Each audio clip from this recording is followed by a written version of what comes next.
we're here today with one of our encouraging stories, our encouraging new church planters. His name is Stephen Na from Edge City Church out there in New York. And I'm excited to be with you today, Stephen.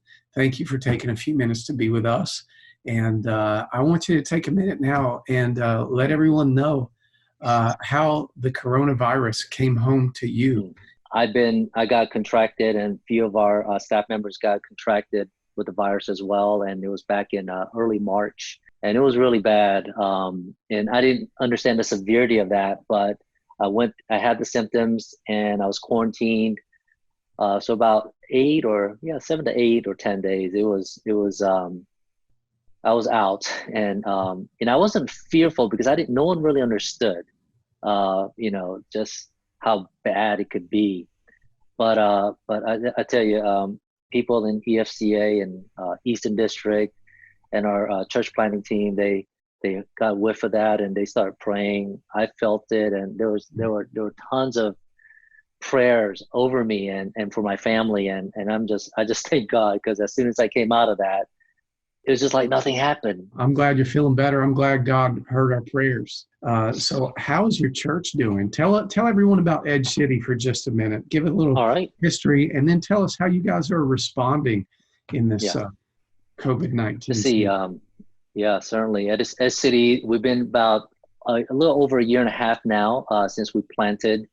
And since then, we've been trying to find our voice and just try to be part of the community. And our goal is to not only be a church plant, but work with EDA, Eastern District, to multiply more church plants. So from the get-go, we've been seeking people to raise up so that we can plant other churches. And of course, we were planning on planting around Easter time of this year. And of course, the pandemic happened and everything got, just held off. And so now, as a church, we're more confused, trying to, just like every other church, trying to figure out things week by week, make our worship, in a way where gospel is being preached and God is worshipped. And so we're trying to reach out to as many people as possible. Yeah. Now, last time I talked to you, you guys were making food to help people in the community and doing some different stuff. What are the kinds of outreach stuff that you guys are doing? Yeah. So as you know, New York has been hit the hardest, and we're still, unfortunately, the epicenter of this crisis. And the socioeconomic barrier is really wide. So you have some part of the Nassau County, the North Shore, we call it, they're pretty okay. So we share a lot of love. And yet on the South Side and even in the city, it's just people have lost their jobs, and we have people in our congregation who have been directly affected financially, and so they don't have those means. And so we're working directly with an organization with Salvation Army, and they get food once a week. And so we go and we help pack the foods and deliver. And people have also brought, in fact, our home has been the epicenter of people dropping off goods, supplies, PPEs, the masks, one of these, and the shields. So we've been distributing it to people that need it in our church. And so recently in one of our congregations, we established a hotline, because we have nurses and doctors and people on the front lines, and they are going through PTSD. And so we started this, in fact, this week, and opening up the phone lines so people can call in. So we're hoping that we can reach out in a broader community. If you're going to talk to other church planters, other pastors right now, what would be the thing that you would say to them that has helped you through this situation? This will sound very strange right now, because I would say whatever plans you have, scrap them. Early this year, Eddie, we had so many amazing plans. I was so excited. And everything went south just like everyone else. However, the reason why I say that is because God is doing stuff behind the scenes. Beginning in January, all of a sudden, out of nowhere, there is an old established mainline church within our community. The pastor just left in December of Christmas of last year. and just left the sheep without a shepherd, literally.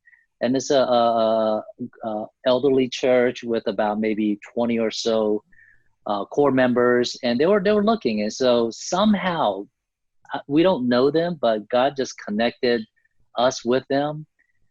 And by the middle of March, think about this, middle of March, I became their pastor. They want to merge with us. And all of a sudden, Eddie, we have another church plant without me doing anything. We didn't raise money for this. And the value, the churches on Long Island that's been here for that's over a century, 100-something years old. Yeah. It will be ours within a year, which is valued in millions. And and I have no idea. I'm just speechless. I'm still figuring out how this is going to work. And it's like, God, I don't know what you're doing, but you keep doing it. I'll just kind of back away. And it sounds very spiritual. Yeah. Yeah. Well, it reminds you that even though you're a leader of people, you're still a follower of Jesus. And you're a follower of Jesus first. And that will ultimately determine how good and effective of a leader really you're going to be on the Lord's behalf.